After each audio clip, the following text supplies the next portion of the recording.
दोनों चटोरी चुड़ैलें पेड़ के ऊपर बैठकर बातें कर रही थीं। बहन, बोलो दीदी, हम जो भी करें, जैसे भी करें, ये मनोज का बच्चा हमेशा पीछे ही पड़ा रहता है। हाँ दीदी, अब क्या करें बोल। बहन, मुझे एक बढ़िया सा आइडिया सूझा है। जल्दी बोलो दीदी। अगर हम फूड डिलीवरी का काम में लग जाएं, तो कैसा रहेगा बोल। अच्छे से थोड़ा इधर थोड़ा उधर खाकर बचा हुआ डिलीवरी कर देंगे। हाँ दीदी, आइडिया तो मस्त है, लेकिन इसमें एक सिरदर्द भी है। सरदर्द है तो एक गोली डाल ले। सरदर्द का मतलब एक समस्या है, और वो क्या है? अगर हमने आधा खाना खाकर डिलीवरी दी तो वो कस्टमर आधा खाना ही आया है करके कंप्लेंट कर देगा। तब क्योंकि हमने ही उस खाने की डिलीवरी दी थी, हमें नौकरी से निकाल दिया जाएगा। मुझे पता है कि ऐसा ही कुछ होगा, इसीलिए मैंने पहले ही उस फूड डिलीवरी ऐप को कैसे हैक करते हैं YouTube में देखकर सीख लिया है। अगर हम किसी का खाना खाकर डिलीवरी कर भी दें तो भी कंप्लेंट किसी और के नाम पर चली जाएगी, हमें कुछ नहीं होगा। क्या सच में दीदी? तो चलो यहाँ से।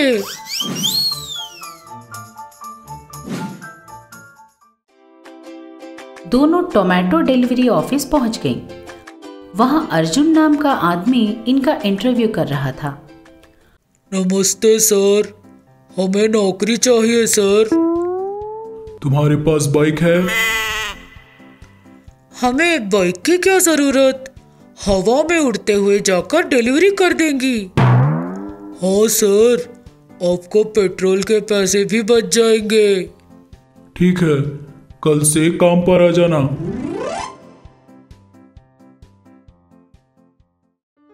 सुबह से दोनों खाना डिलीवरी करने में लगी रहीं। डिलीवरी देने वाले हर पैकेट और हर डब्बे से थोड़ा थोड़ा खाना खाकर पहले की तरह पैक करके डिलीवरी करने लगे।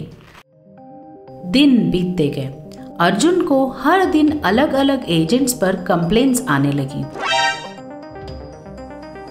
ये क्या, रोज किसी न किसी एजेंट पर कंप्लेंट आ रहा है? क्या हो रहा है? मेरे पास कई सालों से काम करने वाले लोगों पर कंप्लेंट्स आ रही हैं। क्या हुआ होगा? ऐसा वो सोचने लगा। इतने में उसे एक फोन आया। फोन उठाकर कुछ बातें करके रख दिया। उसके अगले दिन फूड डिलीवरी देने गई चुड़ैलें हमेशा की तरह आधा खाना खाकर खाना देने चली गई, लेकिन उस एड्रेस पे कोई नहीं था, तो वापस अर्जुन के पास चली आई।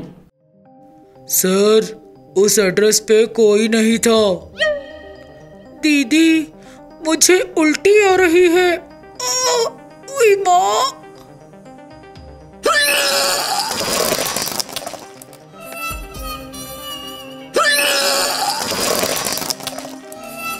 ये देखकर, इसका मतलब तुम ही रोज खाना खा जाती हो ना? आपको कैसे पता चला सर? खाना कौन खा रहा है पता करने के लिए मेरे दोस्त मन्नू ने ये आइडिया दिया है। आज तुम्हें मिले सारे ऑर्डर्स झूठे ऑर्डर्स थे। उस खाने में उल्टी, दस्त होने वाली गोलियां मिलाकर खाना चुरा कर खाने वालों को पकड़ने का प्लान बनाया था। आप उस मनोज को जानते हो क्या? हाँ, हम दोनों बचपन के दोस्त हैं। दोनों चुड़ैलें अचंभित रह गई। गुल्लू और बल्लू दोनों एक चाय के दुकान पर बैठकर चाय पी रहे थे। अरे बल्लू, इन छोटी मोटी चोरियों से कोई फायदा नहीं हो रहा है। हाँ बल्लू, मुझे भी इन छोटे मोटे जेब काट के मजा नहीं आ रहा है। बहुत ही जल्द हमें कोई बड़ा हाथ मारने का सोचना पड़ेगा। ये दोनों ऐसे बातें कर रहे थे, इतने में पुंग पुषार एयरलाइंस का फ्लाइट पू आवाज करते हुए ऊपर से निकली। अरे बल्लू, ये कैसा फ्लाइट है? पू आवाज करते हुए जा रही है। तुझे पता नहीं है, ये पुंगू पिशार एयरलाइंस है, इसी आवाज के लिए मशहूर है। ऐसा क्या? इस कंपनी का मालिक कौन है भला? अरे इसका मालिक है विजय डालिया। इस देश का बड़ा मशहूर बिजनेसमैन है। हर दिन लाखों की कमाई होती है, करोड़ों का बिजनेस संभालता है। तो चल उन्हीं के घर में चोरी करते हैं। फिर गुल्लू ने विजय दालिया के बारे में रिसर्च किया। उसने पता किया विजय दालिया कब क्या करता है, किससे मिलता है, कहाँ जाता है। इन सब के डिटेल्स उसने अपने दीवार पर बोर्ड पे चिपका दिया। गुल्लू एक रिसोर्ट आ पहुंचा। वहां उसने देखा विजय दालिया लड़कियों के साथ सेल्फियां खींच रहा है स्विमिंग पूल के बाजू में। पर गुल्लू ने विजय दालिया पे से अपनी नजर नहीं हटाई। Hello sir, how are you? मेरा नाम है गुल्लू बोटली वाला। हाय गुल्लू।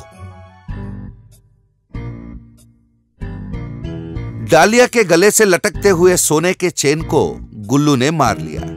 उसे लेकर वो सुनार के यहां पहुंचा। सुनार ने उस चेन को परखा और बोला, अरे गुल्लू, कहां से उठा लाया? ये तो सोना है ही नहीं। ओह। कुछ दिनों बाद एक पार्टी में गुल्लू उससे फिर से मिला। हेलो विजय दालिया, मुझे पहचाना? हाय गुल्लू।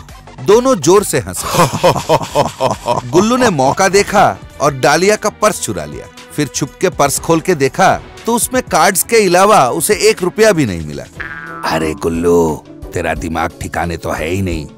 ये करोड़पति लोग जेब में कभी पैसे रखते ही नहीं, वो तो सिर्फ कार्ड्स रखते हैं।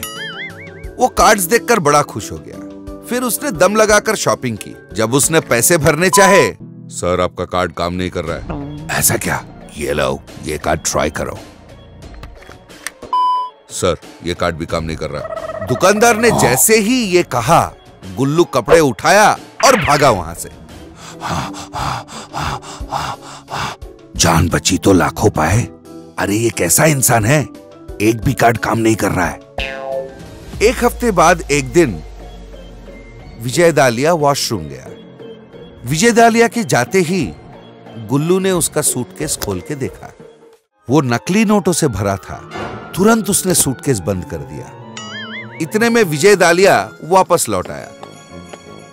अरे बड़े भाई, तुम बड़े चालबाज हो यार, ये सारे नोट भी नकली है।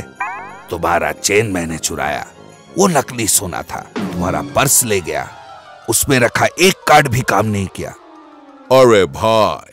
अरे छोड़ो, मैं तुम्हारा भाई नहीं हूँ। तुम पे भरोसा करके मैं तो पूरा ही डूब गया। अरे ये सब काम करना क्या मुझे अच्छा लगता है, पर तुम तो मेरे जिगरी दोस्त हो, इसलिए बता रहा हूँ। लोडी सरकार के आने के बाद मेरे सारे पैसे बैंक वालों ने जब्त कर लिया। अरे ये क्या कह रहे हो डालिया? मैंने सुना है तुमने बैंक से 9,000 करोड़ लेकर चंपक हो गए और मजे मार रहे हो। अरे ये सब बातें छोड़ो, क्या तुम मेरी तरह, एक अमीर आदमी की तरह जिंदगी बिताना चाहते हो या नहीं?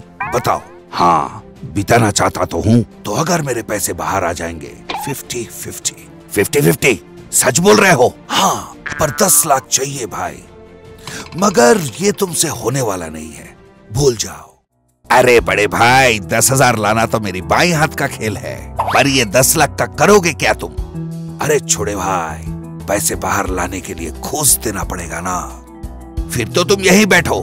मैं यूं गया और पैसे लेके यूं वापस आया। कुछ ही देर में गुल्लू एक सूटकेस में 10 लाख रुपए भर के लाया और दालिया को दे दिया। उन पैसों को देखकर विजय के आंखों में चमक आ गई। विजय मन ही मन बहुत खुश था, पर बाहर से टेंशन का नाटक कर रहा था। अरे क्या हुआ बड़े भाई, 10 लाख तो मैं ले आया, फिर भी मुंह लटका के क्यों बैठे हो? अरे गुल्लू, क्या बताओ तुम्हें, उस स्विस बैंक का ऑफिसर रॉबर्ट डिकोस्टा बड़ा बुरा आदमी है, बहुत कंजूस आदमी है। पहले तो उसने 10 लाख कहा, पर अब 25 लाख का मांग कर रहा है। तुमसे नहीं होगा गुल्लू, इन पैसों को तुम वापस ले जाओ। थैंक्स। अरे बड़े भाई, क्यों टेंशन लेते हो? मैं हूं ना तुम्हारा छोटा भाई, करता हूं कुछ। इसके बाद गुल्लू पैसे ला ला कर उसे देता रहा।